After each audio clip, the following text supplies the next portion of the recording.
باللہ من الشیطان الرجیم بسم اللہ الرحمن الرحیم اللہم صلی وسلم وزد وبارک علی صاحب دعوت النبویہ وصولت الحیدریہ والعصمت فاطمیہ وحلم الحسنیہ وشجاعت الحسینیہ وصبر سجادیہ والآثار الباقریہ والمعثار الجعفریہ والعلوم الکاذبیہ وحجج الغیبیہ وجود التقویہ والنقاوۃ النقویہ والحیبۃ عسکریہ والغیبۃ الہی القائم بالحق اللہم صلی علی محمد وعلی محمد واہل بیتہ الطیبین الطاہرین المعصومین المظلومین بسم اللہ الرحمن الرحیم قال ربی اشرح لی صدری ویسر لی امری واحلل عقدۃ من لسانی یفقہوا قولی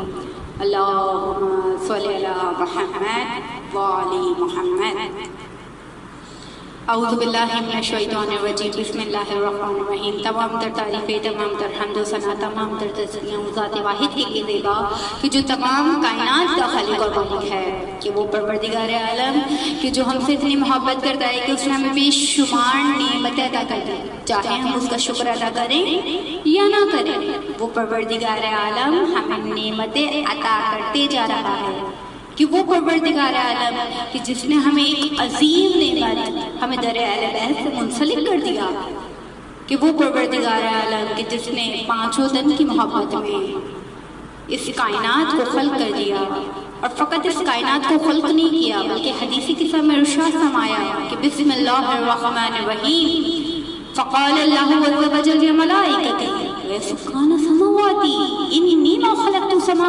مبنیۃ ولا ارضا مدیحۃ ولا قمرا منیرا ولا شمسا مضیۃ ولا فلکا یدور ولا بحرا یجری ولا فلکا یسری الا فی محبتی ہؤلاء الخمسۃ الذین هم تحت الکساء کے پروردگار عالم ارشاد فرما رہا ہے کہ وہ زمین سورج آسمان چاند ستارے کچھ خلق نہ کرتا، زمین کو فرش نہ بچھاتا، آسمان کا شامیانہ نہ تانتا، سمندروں میں کشتیوں کو نہ تہراتا، لیکن یہ سب کچھ میں نے خلق کیا تو فقط اور فقط محبت اہل بیت میں، اور یہی نہیں کہ محبت اہل بیت میں نے اس کائنات کو خلق کر دیا بلکہ ان کے ناموں کو بھی اپنے اسماء حسنہ سے مشتق دے دیا، کہ جس طریقے سے میں محمود ہوں تو میں نے نور کے پہلے جس کا نام محمد رکھ دیا، میں علی الحکیم ہوں میں نے نور کے دوسرے جس کا نام علی رکھ دیا، میں فاطر السماوات ہوں میں نے نور کے تیسرے جس کا نام فاطمہ رکھ دیا،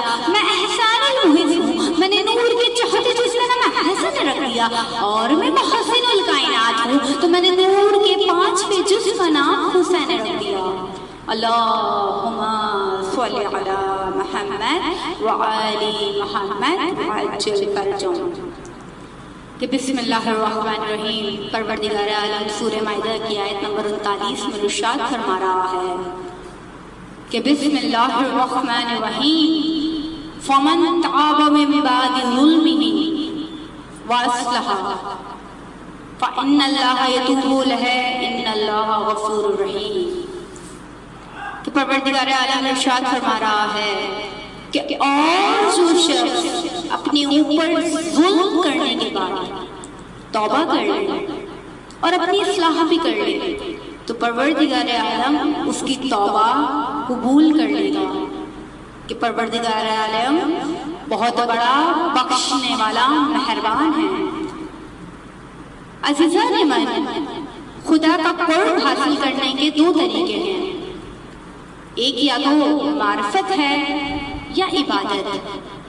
اکثر اوقات انسان اس دنیا میں اتنا مگن ہو جاتا ہے، اس کی روشنیوں میں کھو جاتا ہے، وہ کچھ ایسے کام کر بیٹھتا ہے کہ جو خدا کی راہ سے اسے ہٹا دیتے ہیں، وہ غفلت کی راہ پر چل دیتا ہے، خدا کی راہ سے دور ہو جاتا ہے، صراط مستقیم کی راہ سے دور ہو جاتا ہے، اور جب اس کو یہ خیال آتا ہے کہ ہاں میں خدا کی راہ سے دور ہو چکا ہوں تو پھر وہ راہ راست پر آتا ہے۔ یہ پورا جو مرحلہ ہوتا ہے یہ توبہ کہلاتا ہے، یعنی انسان جو گناہوں میں غرق ہو چکا ہے وہ پروردگار عالم کی بارگاہ میں آئے گا، پروردگار عالم اس کو معاف کر دے گا اور پھر وہ راہ راست پر آ جائے گا۔ عزیزاران امام، خدا نے اس چیز کو، اس پروسیس کو کرنے کے لیے کچھ اہتمام کیے ہیں۔ وہ اہتمام کون سے ہیں؟ ایک ہمارے اندر کا اہتمام ہے جو پروردگار عالم نے ہمارے لیے کیا ہے کہ ہم راہ راست پر آ جائیں، اور ایک ہمارے باہر کا اہتمام ہے۔ جو ہمارے باہر کا اہتمام ہے وہ ہمارے انبیاء، ہمارے اولیاء، ہمارے اوصیاء، ہمارے امام اور ہمارا آخری رہبر کہ جو ہمیں بتا رہے ہیں کہ ہم کس طرف جا رہے ہیں، ان کے اقوال، ان کے فرمان، یا اگر ہم تاریخ دیکھیں، قوم سمود دیکھیں، قوم نوح دیکھیں، قوم بنی اسرائیل دیکھیں، یعنی ہمیں سبق مل رہا ہے کہ ہم کس طرف جا رہے ہیں۔ اور جو ہمارے اندر سے اہتمام کیا ہے وہ پروردگار عالم کا بہت بڑا تحفہ ہے، جو کہ ہمارا ضمیر ہے، جو ہمیں ملامت کرتا ہے، جو ہمیں بتاتا ہے کہ ہم کہاں غلط ہیں اور ہم کس طرف جا رہے ہیں۔ بس اس پچھتاوے کے بعد جو توبہ کرتا ہے، اصل میں وہ توبہ ہے۔ عزیزاران امام، پھر یوں راہ راست سے بھٹکا ہوا انسان خدا کی راہ پر آ جاتا ہے، وہ غفلت والی راہ سے صراط مستقیم پر آ جاتا ہے۔ اصل میں یہی نادم ہونا اور اپنی راہ تبدیل کر لینا اصل توبہ ہے۔ اللہم صلی علی محمد وآل محمد۔ عزیزاران امام، توبہ سے متعلق آیات فمن تاب من بعد ظلمہ، اور جو ظلم کرنے کے بعد توبہ کر لے، واصلح، اور اپنی اصلاح بھی کر لے، فإن اللہ یتوب علیہ، تو خدا ان کی توبہ کو قبول کر لے گا۔ ان اللہ بے شک غفور الرحیم، وہ بخشنے والا مہربان ہے۔ خدا ہمیں موقع دے رہا ہے کہ ہم اس کی بارگاہ میں جا کر توبہ کر لیں۔ عزیزاران امام، کس چیز کے موقع دے رہا ہے؟ استغفار کے موقع دے رہا ہے۔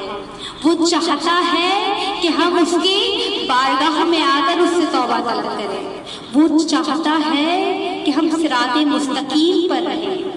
لیکن عزیزاران امام، میں نے جو اس آیت کے پہلے ٹکڑے میں ذکر کیا کہ اور اپنے اوپر ظلم کرنے کے بعد، عزیزاران امام، یہ جملہ قابل غور ہے۔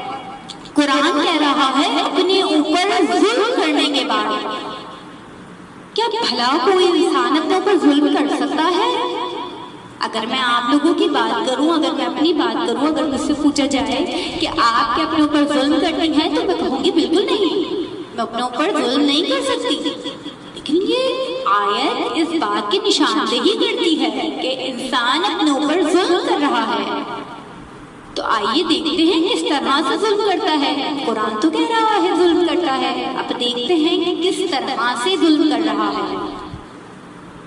ہم سمجھتے ہیں کہ ہم فقط ایک انسان ہیں، اصل میں ایسا نہیں ہے۔ انسان بہت ساری چیزوں کا مجموعہ ہے۔ ایک انسان کے اندر ایک حیوان موجود ہے، ایک انسان کے اندر ایک درندہ موجود ہے، ایک انسان کے اندر ایک نبات موجود ہے، ایک انسان کے اندر ایک شہوت رکھنے والا انسان موجود ہے، ایک انسان کے اندر ایک شیطان موجود ہے، اور اسی کے ساتھ ساتھ ایک انسان کے اندر ہی ایک فرشتہ بھی موجود ہے۔ اب وہ ہم پہ ڈیپینڈ کرتا ہے کہ ہم اپنے اوپر کس کو غالب کریں۔ اب میں چاہوں میں اپنے اوپر ایک شیطان کو غالب کر سکتی ہوں، میں چاہوں میں اپنے اوپر ایک درندہ صفت انسان کو حاوی کر سکتی ہوں، میں چاہوں میں اپنے اوپر ایک حیوان کو ظاہر کر لوں، اور میں ہی چاہوں تو میں اپنے اوپر ایک فرشتہ صفت انسان کو غالب کر سکتی ہوں، اس کو ظاہر کر سکتی ہوں۔ یہ مجھ پہ ڈیپینڈ کرتا ہے۔ جب بھی کوئی عزیزاران امام، ہم بہت گناہگار ہیں، آئے دنوں ہم سے اتنے گناہ ہو جاتے ہیں. اگر ہم ایک روزانہ کی اپنے سرگرمیوں پر نگاہ ڈالیں، روزانہ کی اپنی ایکٹیویٹیز پر ہم اگر نگاہ ڈالیں تو ہم ایک دن میں ہم پتہ نہیں کتنے گناہ کر جاتے ہیں. کیا ہم رات کو سونے سے پہلے سوچتے ہیں آج ہم نے کتنے گناہ کر لیے؟ ہم نے کبھی نہیں سوچا. کیا ہم اپنے گناہوں پہ شرمندہ ہوتے ہیں؟ نہیں، بلکہ ہم تو گناہ کرنے کے بعد بھول جاتے ہیں. ہم کہاں کھڑے ہیں حضرات امام؟ ہمیں نہیں پتا. جب بھی کوئی انسان گناہ کرتا ہے تو اسی وقت ایک فرشتہ صفت انسان اس کے اندر اسیر ہو جاتا ہے، قید ہو جاتا ہے. ہم کہاں پر ہیں عزیزان امام؟ ہم اسی راستے پر ہیں جہاں پر سارے گناہ ہیں. اگر ہم اپنا راستہ دیکھیں تو سارے گناہ ہمارے راستے میں ملتے ہیں. اگر ہم انبیاء کی بات کریں، اگر ہم اولیاء کی بات کریں تو ان کا راستہ بہت مشکل راستہ تھا، بہت سخت راستہ تھا، آسان راستہ نہیں تھا. ان کا راستہ بہت سخت ترین راستہ تھا، ہر چیز کا امتحان لیا گیا. لیکن اگر ہم آج بات کریں تو ہم میں ساری وہ برائیاں ہیں جو ایک جہنمی انسان میں ہوتی ہے. والدین کی نافرمانی، گانے سننا، حسد، غیبت، گناہان کبیرہ، ہم سب اسی راستے پر ہیں. کیسا نہیں ہو سکتا کہ ہم اس راستے کو چھوڑ کر ہم اس راستے پر آ جائیں کہ جو امام علی جس کی تعلیم دے رہے ہیں. کیسا نہیں ہو سکتا کہ ہم اس راستے کو چھوڑ کر ہم اس راستے پر آ جائیں جہاں پہ کربلا والے گامزن ہیں. عزیزان امام، لمحہ فکر یہ ہے، آج کل کے بچے اگر بولتے ہیں کہ ہم نماز پڑھیں گے تو ہمارے بڑے ہی کہہ رہے ہوتے ہیں انہیں. اگر بچے کہیں ہم توبہ کر رہے ہیں تو ہمارے بڑے ہی کہہ رہے ہوتے ہیں ابھی تو تم بچے ہو، کیا ضرورت ہے تمہیں؟ کر لینا، پوری عمر پڑی ہوئی ہے توبہ استغفار کے لیے. لیکن توبہ کی بہترین عمر جوانی ہے. توبہ اگر آپ جوانی میں توبہ کر رہے ہیں تو بہترین توبہ ہے. عزیزان امام، اگر آپ کو توبہ دیکھنی ہے، اگر توبہ کا طریقہ دیکھنا ہے تو وہ کربلا میں آپ کو مل سکتا ہے. کربلا ایک مکمل درس کا ہے ہماری، ہر چیز ہمیں کربلا سے مل رہی ہے. آپ کو ایثار دیکھ رہے ہیں، آپ کو کربلا میں دکھائے گا کہ اپنا پانی دے دیا. پانی بہت کم مقدار میں تھا، اس کے باوجود اپنا پانی دے دیا. اگر آپ کو شجاعت دیکھنی ہے تو وہ کربلا کے میدان میں ہے. اور اگر آپ کو شہادت دیکھنی ہے، قربانی دیکھنی ہے تو وہ کربلا کے میدان میں ہے. عزیزان امام، کہ جب سب شہید ہو گئے، تمام اصحاب شہید ہو گئے، تمام اقربا شہید ہو گئے، اب حسین فقط اکیلا ہے. پروردگار عالم سے اس وقت دعا کیا کیجئے کہ جب آپ کی آنکھوں سے دو اشک گر رہے ہیں اس وقت دعا کیا کیجئے. پروردگار عالم کو اس وقت آپ کی مانگی ہوئی دعا بہت زیادہ پسند ہے کہ جب کوئی باقی نہ رہا، حسین یا کو تنہا ہے، کربلا کا میدان ہے، میں بہت آرام سے مسائل پڑھ جاتی ہوں، ہم لوگ بہت آرام سے سن لیتے ہیں. لیکن کیا یہ قیامت نہیں کہ حسین یا کو تنہا ہے؟ حسین سب کو سوار کر رہے تھے حسین، لیکن جب حسین خود سوار ہونے آئے تو حسین کے پاس کوئی نہیں ہے.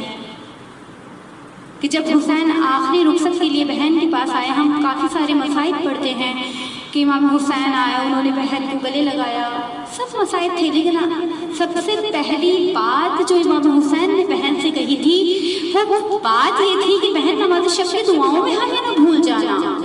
یعنی امام بتا رہے ہیں کہ جہاں پر واجبات ادا کرنا بہت مشکل ہے، وہاں پر مستحبات کو کتنی اہمیت دی جا رہی ہے. میرا مولا بتا رہا ہے کہ رخصت ہو کر جب خیمے سے باہر آئے ہیں، دیکھتے ہیں کوئی سوار کرانے والا نہیں ہے.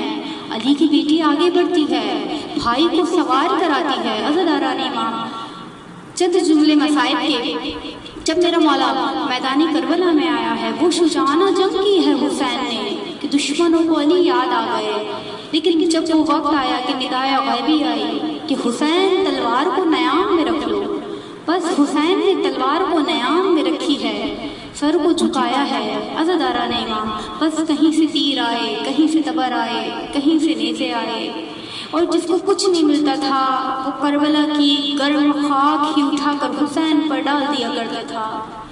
عزاداران امام، کربلا کی سب سے بڑی قربت یہ تھی کہ جس نے جیسا چاہا ویسے حسین کو مارا۔ عزاداران امام، حسین نہ زین پر تھے نہ زمین پر تھے، جب دین سے زمین پر آئے ہیں تو حسین تیروں پر معلق تھے، نہ زین پر تھے نہ زمین پر تھے۔ روایات بتاتی ہیں کہ لوگ شور مچا رہے تھے کہ حسین زندہ ہے، لیکن کسی کی بھی ہمت نہیں ہوتی تھی کہ وہ حسین کے پاس چلے جائے۔ ایک شفیع نے ایسا تیر مارا حسین کے سینے پر۔ عزاداران امام، ایک شخص آگے بڑھتا ہے، حسین کی زلفوں میں ہاتھ ڈالتا ہے، اے شمر تجھ پر لعنت ہو۔ عزاداران امام، شمر کہتا ہے کہ میرا خنجر خند نہیں تھا، لیکن حسین کا گلا اتنا خشک تھا کہ تیرا ضربوں میں الگ ہوا ہے۔ عزاداران امام، جارتے ناہیہ کے چکے ہیں کہ جب شمر خنجر چلا رہا تھا تو اس وقت امام حسین کی درد کی شدت یہ تھی، امام کو اتنا درد ہو رہا تھا کہ امام درد کی شدت سے ایک پاؤں پھیلاتے تھے اور دوسرا سمیٹتے تھے تو پہلا پھیلاتے تھے۔ یہ درد کی شدت تھی اور وہ 13 ضربوں پہ امام کا گلا بدن سے الگ ہوا ہے، اور فضا میں ایک آواز بلند ہوئی ہے، انا للہ و انا الیہ راجعون۔